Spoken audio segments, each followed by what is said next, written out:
IT job కోసం చూస్తున్నారా? ఐటీలో కెరియర్ బిల్డ్ చూసుకోవాలనుకుంటున్నారా? అయితే సమాధానం కోడింగ్ ట్యూటర్.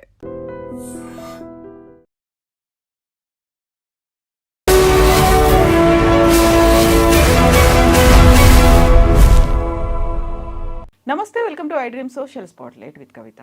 భారతదేశం అమెరికా మధ్య మధ్యంతర ట్రేడ్ డీల్ ఖరారైంది. ఈ నేపథ్యంలో ఇరు దేశాలు దీనికి సంబంధించి సంయుక్తంగా ప్రకటన చేశాయి. అమెరికా నుంచి భారతదేశం $500 బిలియన్ దిగుమతులను భారతదేశంలోకి వచ్చేలా ఈ ఒప్పందం అంగీకారం చేసుకుంది. ఎట్ ద సేమ్ టైం భారతదేశం నుంచి $30 ట్రిలియన్ ఎగుమతి అమెరికాకు అయ్యేలా ఈ ఒప్పందం చెప్తోంది.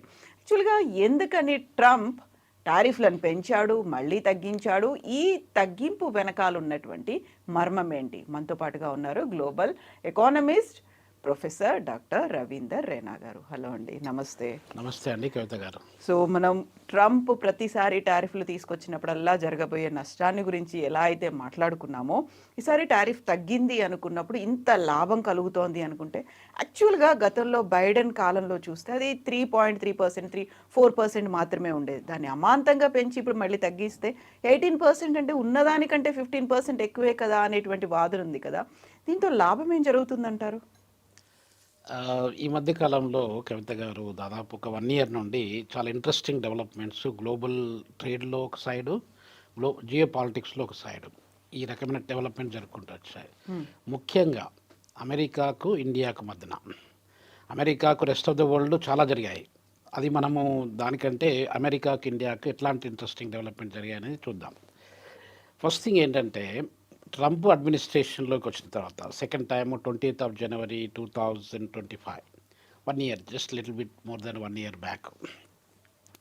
అప్పటి నుండి ఆయన ఏం చేస్తే బాగుంటుంది, ఎలా చేస్తే బాగుంటుంది, అమెరికాను మేక్ అమెరికా గ్రేట్ అగైన్ ఎట్లా చేస్తే బాగుంటుంది అని చెప్పి చాలా ఎక్సర్సైజ్ చేసుకుంటూ వచ్చాడు.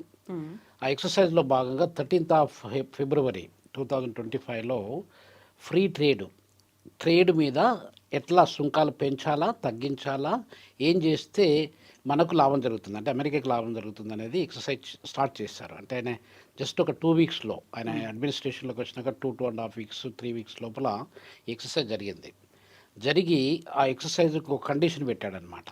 ఆ కండిషన్ ఏంటంటే, ఇండియా రష్యా నుండి ఆయిల్ కొంటున్నది, దాన్ని రష్యాను యుద్ధం ఆపంటే వాళ్ళు ఆపట్లేదు. సో ఇండియాను మనము ప్రెషరైజ్ చేసినట్టయితే ఇండియా ద్వారా మనము రష్యాకును యుక్రెయిన్కు మధ్య జరిగే యుద్ధాన్ని మనం ఆపేయవచ్చు అనే పాయింట్ ఒకటి బాగా బలంగా నమ్ముకున్నాడు. బలంగా ఏ రకంగా ఇండియాను మనము ట్విస్ట్ చేస్తే వర్కౌట్ అవుతుందని చెప్పి ప్రయత్నం చేశాడు. ఇప్పుడు దాదాపు 22nd ఫిబ్రవరి 2022లో స్టార్ట్ అయిన యుద్ధం, అంటే 4 ఇయర్స్ కంప్లీట్ అయిపోతాయి ఇంకా కొన్ని రోజులు అయితే. దేనికి? రష్యాకు యుక్రెయిన్ జరిగే యుద్ధం. సో దాంట్లో భాగంగా కవిత గారు ఏమైందంటే, ఇప్పుడు ఈ ట్రేడ్ అనేది మనకు అసలు రష్యాకు మనకున్న ట్రేడు అమెరికాకు సంబంధం లేకున్నా కూడా వీఆర్ శాండ్విచ్డ్ ఇన్ బిట్వీన్ అనమాట. మధ్యలో ఏదో పోక చెక్క అని చెప్పి అంటారు కదా మనకు, ఏదో కత్తిలో పోక చెక్క అన్నట్టుగా ఆ రకంగా అది అయిపోయింది మన పరిస్థితి. సో దాంట్లో మనకు ట్విస్ట్ చేసుకుంటూ 13th ఫిబ్రవరి 2025లో అతను ట్రేడ్ ఎలా చేస్తే బాగుంటుంది, 2 దేశాలకు లాభదాయకం ఎలా ఉంటుందని చెప్పి ఒకటి ఆలోచన చేశాడు. రెండోది ఏంటంటే, ఇండియా వినకపోతే ఇండియాని మనం ఎట్లా ఫేస్ చేయొచ్చు అని చెప్పి చూశాడు అనమాట. సో దాంట్లో భాగంగానే ఇప్పుడు మీరు చెప్పినట్టుగా 3.5% టారిఫ్ అంటే that is acceptable. All the goods and services, మనం ఇప్పుడు 5600 కమోడిటీస్ని మనము వేరే కంట్రీస్కి ఎక్స్పోర్ట్ చేస్తూ ఉంటాము. అరౌండ్ 5100 కమోడిటీస్ ప్రపంచంలో ఉన్న దాదాపు చాలా దేశాల నుండి మనం ఇంపోర్ట్ కూడా చేసుకుంటూ ఉంటాం. అంటే ఈ గూడ్స్, వాల్యూ ఆఫ్ గూడ్స్ను మనం చూసినట్టయితే బిలియన్స్ ఆఫ్ డాలర్స్ మనం ఇంపోర్ట్ చేసుకుంటూ ఉంటాం. దీనిలో భాగంగా ఏమవుతుందంటే కవిత గారు, అమెరికాకు మనకు ట్రేడ్ చూసుకున్నట్టయితే $87 బిలియన్ ట్రేడ్ మనకు వాళ్ళకు జరుపుకుంటూ వస్తుంది. ఈ మధ్యన లేటెస్ట్ స్టాటిస్టిక్స్ ప్రకారం 2024-25 రేంజ్లో చూసుకున్నట్టయితే $87 బిలియన్ వర్త్ ఆఫ్ గూడ్స్ను మనము ఇండియా నుండి అమెరికాకి ఎక్స్పోర్ట్ చేస్తున్నాము. $41 బిలియన్ వర్త్ ఆఫ్ గూడ్స్ని మనం ఇంపోర్ట్ చేసుకుంటున్నాం. అంటే ట్రేడ్ సర్ప్లస్ ఇండియాకి ఎంత ఉందంటే $46 బిలియన్ ట్రేడ్ సర్ప్లస్ ఉంది. ఈ ట్రేడ్ సర్ప్లస్ ఉంటే మనకు అడ్వాంటేజ్. అసలు మనకు ట్రేడ్ సర్ప్లస్ ఉన్న కంట్రీస్ చాలా తక్కువ. యూరోపియన్ యూనియన్కు కొంత ఉంది, తర్వాత అమెరికాకు కొంత ఉంది, కానీ మిగతా ఇప్పుడు చైనాతో పోల్చుకున్నట్టయితే మనకు చాలా ట్రేడ్ డెఫిసిట్ ఉంది అన్నమాట. అంటే వాళ్ళకు చైనాకు for example just for comparative పర్పస్లో చూసుకున్నట్టయితే చైనాకు మనకు దాదాపు $114 బిలియన్ ట్రేడ్ జరుగుతుంది. దాంట్లో మనము దాదాపు $14 బిలియన్ కంటే తక్కువ వాళ్ళకి ఎక్స్పోర్ట్ చేస్తున్నాం. అంటే 11-12 బిలియన్ చేస్తున్నాము. అరౌండ్ $100 బిలియన్ వాళ్ళకు మనకు అంటే చైనీస్కి మనకు ట్రేడ్ డెఫిసిట్ ఉంది. సో ఈ ట్రేడ్ డెఫిసిట్ ఉన్నప్పుడు ఏమవుతుందంటే మన రూపీ మీద కూడా ప్రెషర్ పడుతూ ఉంటుంది అనమాట. సో దీనిలో భాగంగా అంటే ఇప్పుడు చైనాకు ట్రేడ్ అడ్వాంటేజ్ చాలా ఉంది, కంపిటేటివ్ అడ్వాంటేజ్ అంటారు దాన్ని. అది ఇండియాతో ట్రేడ్ చేయడం అనేది చైనాకు చాలా లాభదాయకం. అలాగే ఇండియాతో ట్రేడ్ చేయడం అనేది అమెరికాకు కూడా ఇండైరెక్ట్గా లాభదాయకమే. మనకు ట్రేడ్ సర్ప్లస్ ఉన్నా కూడా అమెరికాలో అమెరికన్ ఎకానమీ, అమెరికన్ డాలర్ ఇవన్నీ కూడా చూసుకున్నట్టయితే it is always on the upper hand. So ఈ ట్రేడ్ అనేది అది 50% అంటే 25% ఉంటుండేది అంతకుముందు. ఈ 25% 50% పెంచుతానని చెప్పి వార్న్ చేసుకుంటూ వచ్చాడు ట్రంప్ గారు. వార్న్ చేసుకుంటూ వచ్చి 27th ఆగస్టు 2025లో ఒక 6 months లోపల ఆయన పెంచేశాడనమాట. పెంచేసి ఇగో ఈ రోజు నుండి ఇంత పెంచుతున్నాము, ఇది అమల్లోకి వస్తుంది అని చెప్పి ఆ పాయింట్ తీసుకొచ్చాడు అనమాట. అది తీసుకురావడం వల్ల మన భారతదేశ ఆర్థిక వ్యవస్థ మీద ఎలాంటి దెబ్బ పడింది అనేది చూద్దాం. ఆ దెబ్బ అసలు ఎంత పెద్ద దెబ్బ పడింది, ఆ దెబ్బ పడడం వల్ల మన ఎకనామీలో కానీ, మన ఎక్స్పోర్ట్స్లో కానీ, మన ఇంపోర్ట్స్లో కానీ ఎలా జరిగింది అని చెప్పి చూసినట్టయితే కవిత గారు, మనం ఇప్పుడు $87 బిలియన్ అంత వాల్యూను మనము మనకు ట్రేడ్ ఉన్నప్పుడు అది దాదాపు ఒక $20 బిలియన్, $22 బిలియన్ తగ్గిపోయింది. ఆ తగ్గిపోయినప్పుడు మన భారతదేశ ప్రభుత్వము ఏం చేసిందంటే ఈ అమెరికాకు పంపించే గూడ్స్ ఏదైతే ఉన్నాయో, అది రొయ్యలు కావచ్చు, లేకపోతే మామిడి పళ్ళు కావచ్చు, ఫ్రూట్స్ కావచ్చు, నట్స్ కావచ్చు, సోర్గం లాంటి రకరకాల ప్రోడక్ట్స్ కావచ్చు, ఎంఎస్ఎంఈ నుండి వచ్చేటువంటి రకరకాల గూడ్స్ కావచ్చు, ఈ గూడ్స్ అన్నింటినీ అమెరికా కాకుండా వేరే కంట్రీస్కి డైవర్ట్ చేసినట్టయితే మనకు ఎలాంటి నష్టం జరగకుండా ఉంటుంది. ఆ యొక్క లాసెస్ని మనం ఎట్లా ఫుల్ఫిల్ చేసుకోవచ్చు, ఆల్టర్నేటివ్ అప్రోచెస్. అది ఆల్టర్నేటివ్ అంటే దాదాపు 44 కంట్రీస్ని వాళ్ళు ఐడెంటిఫై చేశారనమాట. 44 కంట్రీస్ని ఐడెంటిఫై చేసినప్పుడు ఒక కంట్రీకి ఎక్స్పోర్ట్ చేసేది సింగిల్ విండో సిస్టమ్ ద్వారా ఇప్పుడు మనం 44 విండోస్ని వెతుక్కోవాల్సి వచ్చింది అనమాట. దానిలో 20,000 కోట్ల రూపాయలు అదనపు ఖర్చు భారతదేశం మీద పడిందన్నమాట. సో ఇలా పడినప్పుడు ఏమవుతుందంటే ఆ 20,000 కోట్ల రూపాయలు అంటే చాలా పెద్ద అమౌంట్ అండి. దాన్ని మనం ఏదైనా ఇన్ఫ్రాస్ట్రక్చర్ డెవలప్మెంటు, రోడ్స్ కానీ, ఏదైనా రైల్వే కానీ, ఇప్పుడు సపోజ్ మన దగ్గర మామనూరు, వరంగల్లో ఎయిర్పోర్ట్ కట్టాలని చెప్పి మనం ప్లాన్ చేస్తున్నాం. అలాంటి ఎయిర్పోర్ట్స్ కట్టుకోవచ్చు, మెగా ప్రాజెక్ట్స్, డ్యామ్స్ కట్టుకోవచ్చు, రకరకాల ప్రాజెక్ట్స్ చేసుకోవచ్చు. అంత అమౌంట్ అంటే మనకు చాలా లాస్ అయిందనమాట. లాస్ అయినప్పుడు ఆ లాసెస్ను ఎట్లా మనం రికవర్ చేసుకోవాలనే ఉద్దేశంతో చాలా ఎక్సర్సైజెస్ జరిగాయి. గత దాదాపు 6-7 months నుండి చాలా ఎక్సర్సైజ్ జరిగాయి. దాంట్లో భాగంగా ఇప్పుడు మళ్ళీ ట్రంప్ ఈ మధ్య కాలంలోనే ఇప్పుడు కొత్తగా మనం అడగలేదు, ట్రంప్ను టారిఫ్స్ తగ్గించమని చెప్పి అడగలేదు. అడగకున్నా కూడా ఆయనే వచ్చి మేము టారిఫ్స్ను 50% నుండి ఇప్పుడు 18% తగ్గిస్తున్నామని చెప్పాడు అనమాట. 18% తగ్గించడం వల్ల మనకేం జరుగుతుంది అసలు మిగతా కంట్రీస్ని మనం కంపేర్ చేసినట్టయితే కవిత గారు, మనము చాలా తక్కువ స్థాయిలో టారిఫ్ పే చేస్తున్నాం. ఇంతకుముందు 50% చేసినప్పుడు మిగతా కంట్రీస్తో పోల్చుకున్నట్టయితే మనం ఎక్కువ స్థాయిలో పే చేసేవాళ్ళం. ఇప్పుడు సపోజ్ మనం నైబర్ పాకిస్తాన్ ఉందనుకోండి, పాకిస్తాన్ ఈరోజు 19% టారిఫ్స్ వాళ్ళు పే చేస్తున్నారు, మనం 18% పే చేస్తున్నాం. వియత్నాం తీసుకోండి, వియత్నాం 20% పే చేస్తుంది. బంగ్లాదేశ్ కూడా మనకంటే ఎక్కువ టారిఫ్ పే చేస్తుంది. చైనా కూడా 34% టారిఫ్ పే చేస్తుంది.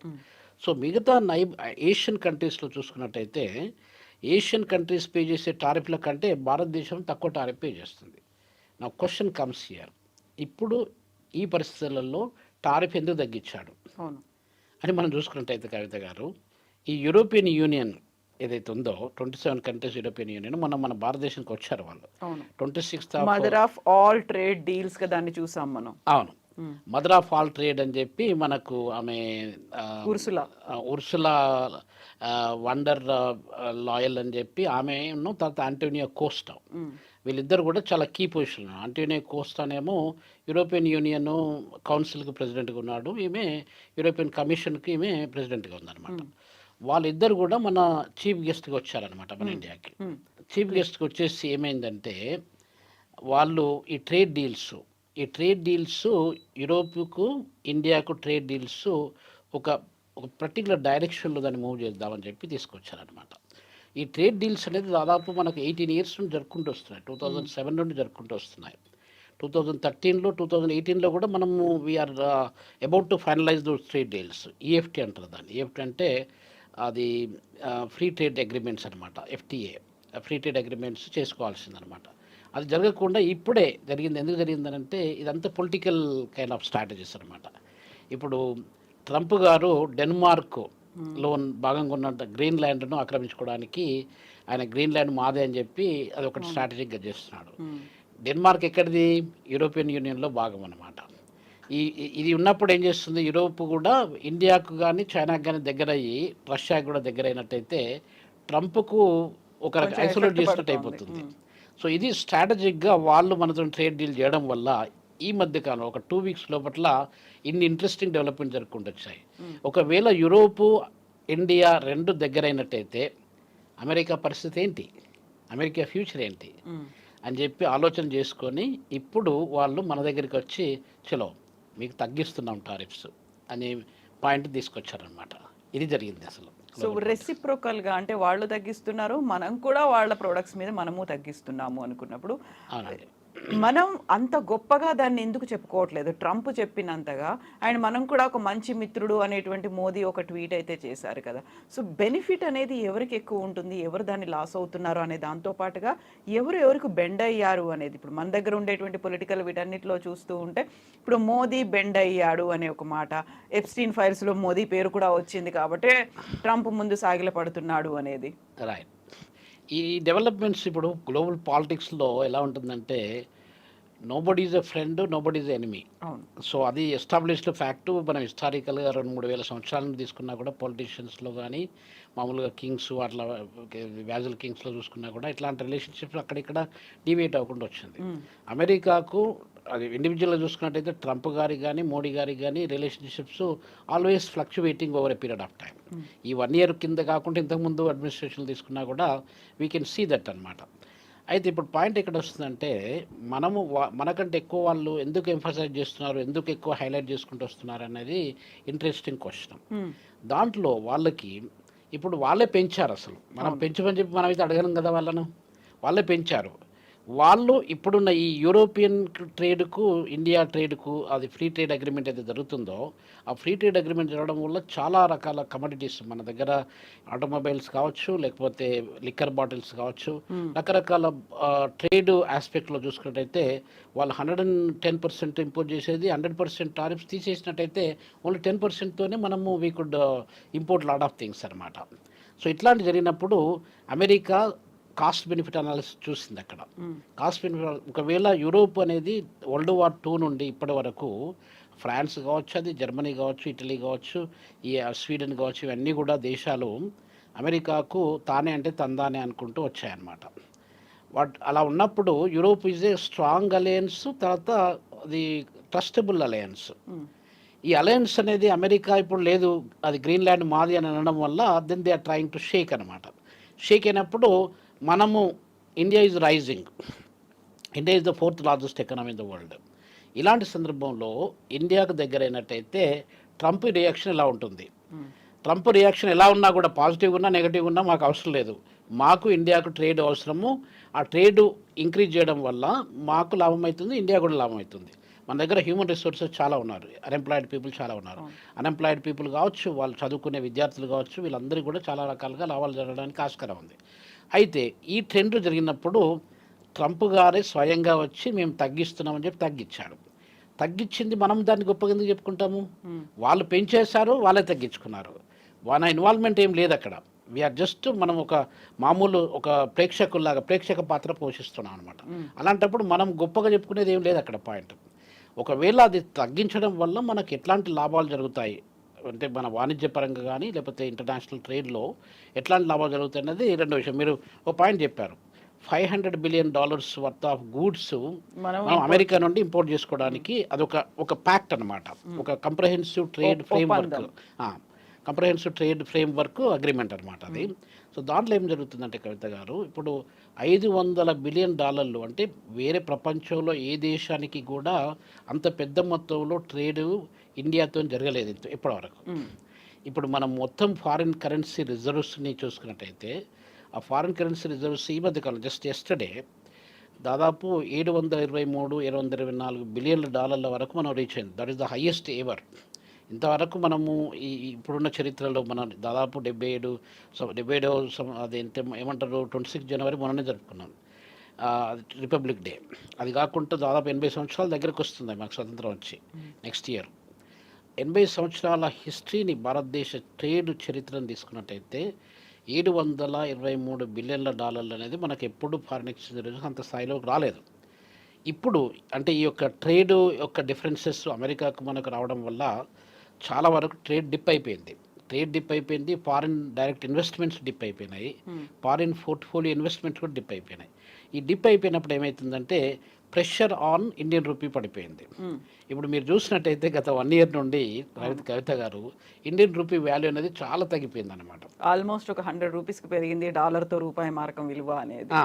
92 రూపీస్కి వచ్చింది. 92 అనేది ఆల్ టైమ్. ఇప్పుడు దాదాపు 80 సంవత్సరాల చరిత్రను తీసుకున్నట్టయితే 92 రూపీస్ అగైనెస్ట్ డాలర్ ఎప్పుడు కాలేదు. ఇప్పుడు మీరు హిస్టారికల్గా చూసుకున్నట్టయితే స్వతంత్రం వచ్చినప్పుడు 3 రూపాయలు ఉంటుండేది.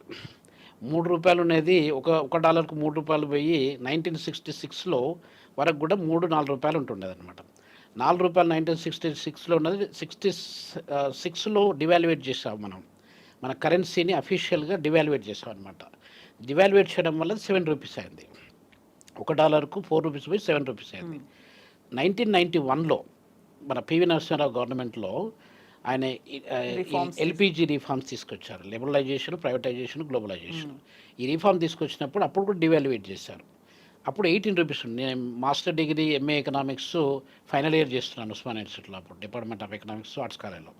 ఆ టైంలో నాకు స్టిల్ గుర్తు, జూలై 1కు 18 రూపాయలు ఉంటుండేది $1కి. 18 రూపాయలు పోయి జూలై 3కు 25 రూపాయలు అయిపోయింది అది డాలర్కి. అంటే దాదాపు 7 రూపీస్ డివాల్యుయేట్ అయింది.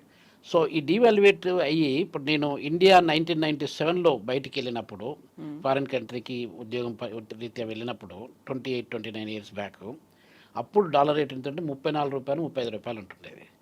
అంటే ఇప్పుడు 97 నుండి చూసుకున్నట్టయితే ఇప్పటికి కూడా దాదాపు ఒక 28-29 ఇయర్స్ కాలంలో ఎన్ని రెట్లు అసలు మన రూపీ వాల్యూ అని తగ్గిపోయిందని మనం చూసుకోవచ్చు. 1966లో 4 రూపీస్ ఉన్నది ఇప్పుడు దాదాపు 92 రూపీస్. ఇప్పుడు ఈ మధ్యన ఈ యొక్క చేంజెస్ రావడం వల్ల మనకు రూపీ వాల్యూ కొంచెం స్ట్రెంత్ అయింది. ఇప్పటికి కూడా 90-91 రూపీస్ మధ్యలో స్వింగ్ అవుతుంది. అది 91 రూపీస్ స్వింగ్ కావడం అనేది గొప్ప విషయం కాదు. మనం ఆల్రెడీ బికమ్ వీక్. మనం మొత్తం దాన్ని బాధాకరమైన విషయం ఏంటంటే కవిత గారు, we became the weakest currency in Asian continent. ఇప్పుడు ఇండోనేషియన్ కరెన్సీ తీసుకోండి, ఇండోనేషియన్ రూపీ అంటారు వాళ్ళు కూడా. దాదాపు 16,700 16,800 రూపాయలు, అంటే నియర్లీ 17,000 రూపీస్ ఫర్ $1. అయినా కూడా అది స్ట్రాంగ్ అదే అనుకుంటాం, ఎందుకంటే అది స్టేబుల్గా వస్తుంది. ఇప్పుడే కాదు, నేను ఇండోనేషియా 2017లో విజిట్ చేశాను ఫస్ట్ టైము. ఈ మధ్యలో ఒక 1.5 years back I was there again. ఆ మధ్యకాలంలో చూసినట్టయితే still it was not fluctuating so badly అనమాట. 17,000కు మనకు 92 రూపీస్కు చాలా పెద్ద తేడా ఉంది అసలు యాక్చువల్గా. సో ఇంకొక విషయం ఏంటంటే కవిత గారు, ఇప్పుడు ఇరాన్ ఉందనుకోండి. ఇరాన్లో $1కి ఎంత ఉన్నది ఎక్స్చేంజ్ రేట్ అంటే 10,93,000 రూపాయల ఎక్స్చేంజ్ రేటు, అంటే 1.1 మిలియన్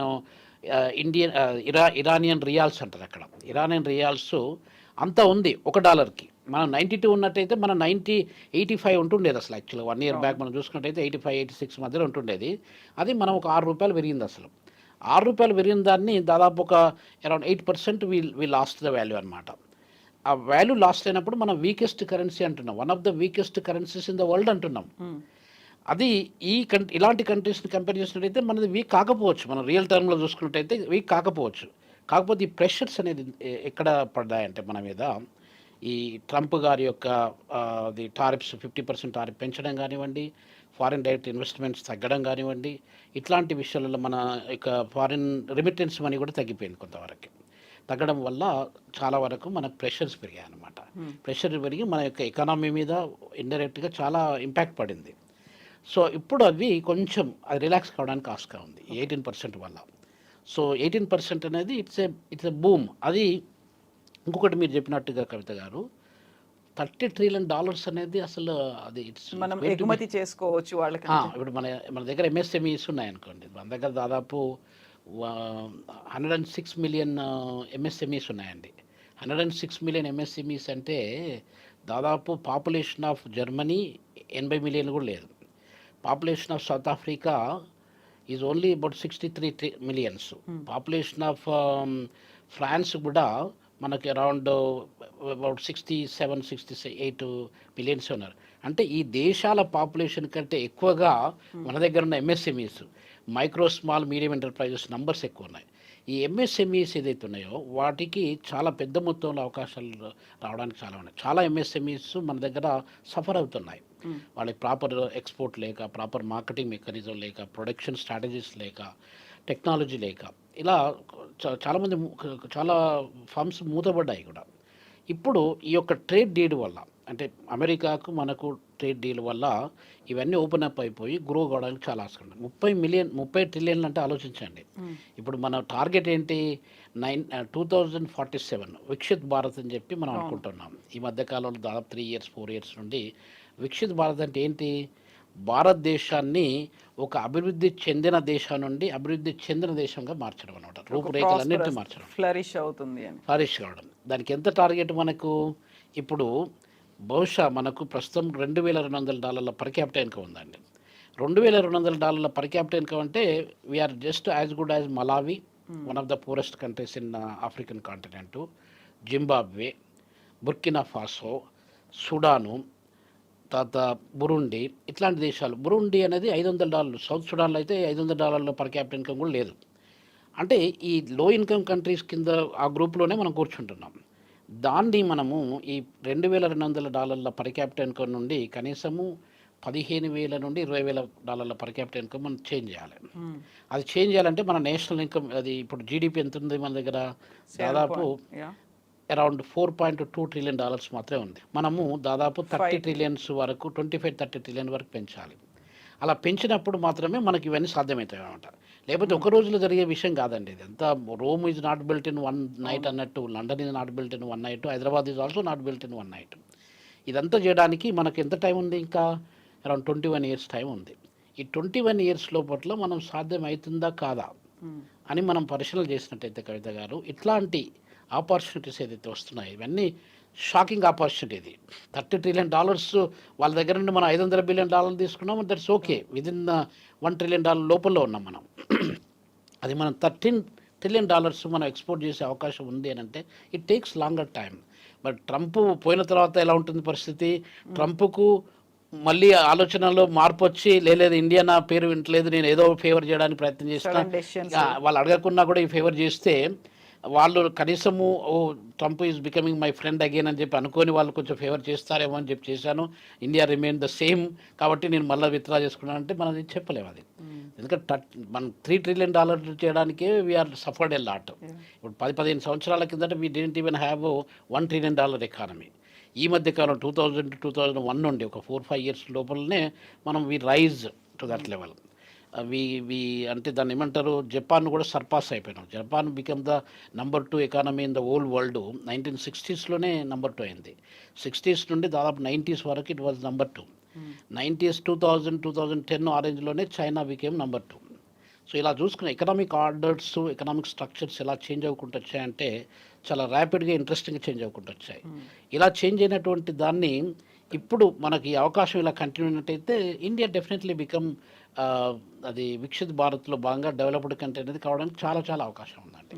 సో ఇప్పుడు ట్రేడ్ డీల్స్ కుదుర్చుకుంటున్నాయి, టారిఫ్ని తగ్గిస్తున్నాడు, ట్రంప్ కాస్త మెత్తగా పడ్డాడు, లేకపోతే ఫ్రెండ్షిప్ అనేది చూపిస్తున్నాడు అనుకున్నప్పుడు మళ్ళీ మనకి సాఫ్ట్వేర్ ఎంప్లాయీస్కి సంబంధించి H-1B వీసా అంత అమాంతం పెంచాడు కదా, అది కూడా ఏమైనా తగ్గిస్తాడా? అలాంటి హోప్స్ ఏమైనా పెట్టుకోవచ్చా అనేది? పెట్టుకోవచ్చు. ఇప్పుడు ఒకసారి కొంచెం బెండ్ అయిపోయి, ఇప్పుడు మనకు ఫేవరబుల్ స్ట్రాటజీస్ ఇవన్నీ కూడా మోస్ట్ ఫేవర్డ్ నేషన్, మాకు ఎకనామిక్స్ ఇంటర్నేషనల్ ట్రేడ్లో మోస్ట్ ఫేవర్డ్ నేషన్స్ అని ఒక గ్రూప్ ఉంటుంది, అన్ఫేవర్డ్ నేషన్స్ అని ఒక గ్రూప్ ఉంటుంది. ఇప్పుడు సపోజు ఇండియాను మనం లైక్ చేస్తున్నాం, ఇండియాను లైక్ చేసే దేశాలన్నీ కూడా మోస్ట్ ఫేవర్డ్ నేషన్ లిస్ట్లో పెట్టేస్తారు. ఏదైనా కూడా ఫేవర్ చేయడానికి ప్రయత్నం చేస్తారు తప్ప హామ్ చేయాలి, వీళ్ళకు అది ఫీజు పెంచింది అలానే పెంచాలి, దానిలో ఇంకా కొంచెం పెంచుకుంటూ పోవాలని ఆలోచన చేయరు. ఇప్పుడు ఇది ఒక ఇండికేషన్ అనమాట. మనకు అంటే ఇప్పుడు దాదాపు 50% అంటే మనకు ఎంత తగ్గించినట్టుగా మనకు 32% తగ్గించారు. ఇంతకుముందు మనకు ఒక 20-25 సంవత్సరాల కిందట మనకు 3%, 3.5% ఉన్న అది పక్క పెట్టేద్దాం. ఇప్పుడు పెంచిన దాన్ని 50% కాకుండా 100% కంటే ఎక్కువ తగ్గించాడంటే మీరు ఆలోచన చేసుకోవచ్చు. 50% నుండి 32% తగ్గించారంటే ఏంటంటే దాని అర్థము 100% కంటే ఎక్కువగా మనకు సుంకాలు తగ్గాయి అనమాట. అలా ఫేవర్ చేసినప్పుడు ఈ 1 lakh డాలర్స్ అనేది కవిత గారు దాదాపు క్లోజ్ టు మనకు 90 లక్షల రూపాయలు ఒక్కరికి ఫీజు కట్టాలంటే చాలా బాధాకరమైన విషయం. అది మన ప్రెషర్స్ కంటే ఎక్కువగా American companies are under pressure అనమాట. 10,000 కంపెనీలు దే ఆర్ లిటరల్లీ వెయిటింగ్ అండి. వాళ్ళు ఏమంటారు కోర్టులో కేసు ఫైల్ చేశారు. తర్వాత రకరకాల స్టేట్స్లో రకరకాల కేసెస్ ఫైల్ అయిపోయినాయి. ఈ కంపెనీస్ కూడా ఇప్పుడు మనకు జెబ్బీజో కంపెనీ అమెజాన్ కావచ్చు, తర్వాత Sundar Pichai company alphabets Google కావచ్చు, ఇట్లాంటి కంపెనీస్ అన్నీ కూడా సఫర్ అవుతున్నాయి అన్నమాట. ఎందుకంటే వాళ్ళకి అంత చీప్గా అమెరికన్ హ్యూమన్ రిసోర్సెస్ అనేది చాలా కాస్ట్లీ హ్యూమన్ రిసోర్సెస్ అండి. వాళ్ళు ఒకవేళ మనము తక్కువ జీతానికి పనిచేయడానికి $10,000 కాదు కదా, $1,000 ఇచ్చినా కూడా పనిచేసే వాళ్ళు మన వాళ్ళు ఉంటారు. $1,000 అంటే ఎంత? $90,000. $90,000 మనం ఇండియాలో సంపాదించుకోలేమా? అయినా కూడా అమెరికాకి వెళ్తున్నా, నేను అమెరికాలో ఉద్యోగం చేస్తున్నా అనే యొక్క ఇమేజ్ని క్రియేట్ చేయడానికి మన వాళ్ళు $10,000 అక్కడ వాడు పనిచేయడానికి ఏది అమెరికన్ $10,000 ఆ ఉద్యోగం చేయడానికి ఇష్టపడకున్నా కూడా మన వాళ్ళు $1,000, $2,000 పనిచేసే వాళ్ళు చాలామంది ఉన్నారు. ఇట్లా మనం కాంపిటీషన్ ఇస్తున్నాం. హ్యూమన్ రిసోర్స్ లేబర్ మార్కెట్లో చాలా కాంపిటీషన్ ఇస్తున్నాము. కాంపిటీషన్ ఇచ్చినప్పుడు అమెరికాలో ఉన్నటువంటి ఎంప్లాయ్మెంట్ ఆపర్చునిటీస్ చాలా తగ్గిపోయాయి. అసలు అమెరికన్స్కు ఇండియన్ పీపుల్ని చూస్తే ఏమనిపిస్తుంది అంటే ఒక రకమైన జెలస్, వీడు ఎంత జీతానికైనా పనిచేస్తాడు, మా పొట్టల మీద దెబ్బ కొడుతున్నాడు అనే కాన్సెప్ట్ అక్కడ డెవలప్ అయింది. సో ఇలాంటి సందర్భాలలో మనము ఈ యొక్క H-1B వీసా ఫీజును దాదాపు $1,00,000 ఈ మధ్యనే పెంచారు కదా. లాస్ట్ ఇయర్ సెప్టెంబర్లో ఇట్ వాజ్ ఇంక్రీజ్డ్ అనమాట. దాన్ని మనకు ఇప్పుడు ఇంతకుముందు $15,000 ఉంటుండే. ఆ $15,000 మనకు $5,000 లేకపోతే $2,000-3,000 చేసినట్టయితే it would have been great help and great support for India అనమాట. సో ఇప్పుడు $1,00,000 కాదు, కనీసం ఆ $15,000 ఉంచినా కానీ పర్లేదు. 15 అయినా కూడా పర్లేదండి, దట్ ఈస్ ఓకే. ఎందుకంటే H-1B వీసా అనేది టెక్నోక్రాట్స్కే ఉంటుంది. ఇప్పుడు సామాన్యులు ఏదో BA డిగ్రీనో లేకపోతే మాస్టర్ డిగ్రీనో ఎకనామిక్స్ లేకపోతే పొలిటికల్ సైన్స్ తీసుకున్న వాళ్ళకు అలాంటి వీసాలు ఇవ్వరు. అది ఒకవేళ స్పెషలైజ్డ్ స్కిల్, దాన్ని ఏమంటారంటే స్కేర్ స్కిల్స్ అంటారనమాట. స్కేర్ స్కిల్స్, ఎక్స్ట్రాడినరీ స్కిల్స్ అంటారు. అట్లా ఎక్స్ట్రాడినరీ స్కిల్స్ అంటే వాళ్ళ దగ్గర ఆ స్కిల్ సెట్ లేకపోతే మన దగ్గర నుండి ఇంపోర్ట్ చేయడానికి వాళ్ళ లాస్ కూడా, ఇమిగ్రేషన్ లాస్ కూడా వాళ్ళకి ఫేవర్ చేస్తాయి. ఏ కంట్రీలో తీసుకున్నా, ఇప్పుడు ఏ కంట్రీలో సౌత్ ఆఫ్రికా ఉందనుకోండి, సౌత్ ఆఫ్రికాలో అన్ఎంప్లాయ్మెంట్ రేటు విపరీతంగా పెట్టుకుంటూ వచ్చేది. దాదాపు యూత్ ఎవరైతే ఎడ్యుకేటెడ్ యూత్ ఉన్నారో వాళ్ళు 60% of them who are having the degrees, master degree కావచ్చు, బ్యాచిలర్ డిగ్రీ కావచ్చు, 60% ఆఫ్ దెమ్ ఆర్ అన్ఎంప్లాయిడ్ అండి. మొత్తం మీరు అన్ఎంప్లాయ్మెంట్ స్టాటిస్టిక్స్ బళ్ళు లోపల తీసుకున్నట్టయితే షాకింగ్ ఏంటంటే South Africa stands number 1 in the old world unemployment స్టాటిస్టిక్స్లో. అఫీషియల్గా గవర్నమెంట్ లెక్కల ప్రకారంగా ఇప్పుడు నేను దాదాపు ఒక ఫ్యూ మంత్స్ బ్యాక్ వేళ there in South Africa, government దాన్ని ఏమంటారు సౌత్ ఆఫ్రికన్ స్టాటిస్టిక్స్ ఆఫీస్ లెక్క ప్రకారం చూసినట్టయితే మనకు around 40% of the people in the country are unemployed అంటే ఆలోచించండి. సో అంటే అక్కడ పాపులేషన్ ఎంత ఉన్నది? 63 మిలియనే ఉన్నారు. 63 మిలియన్ అంటే 6,30,00,000 మందే ఉన్నారు. వాళ్ళల్లో దానిలో 40% అన్ఎంప్లాయిడ్ అంటే చాలా బాధాకరమైన విషయం. అదే పరిస్థితి అమెరికాలో కూడా రైజ్ కావడానికి ఆస్కారం ఉంటుందండి. సో వీటన్నిటిని మనం చాలా కేర్ఫుల్గా కాస్ట్ బెనిఫిట్ ఆచితూచి అడిగేసుకుంటూ ముందుకెళ్ళాలన్నమాట.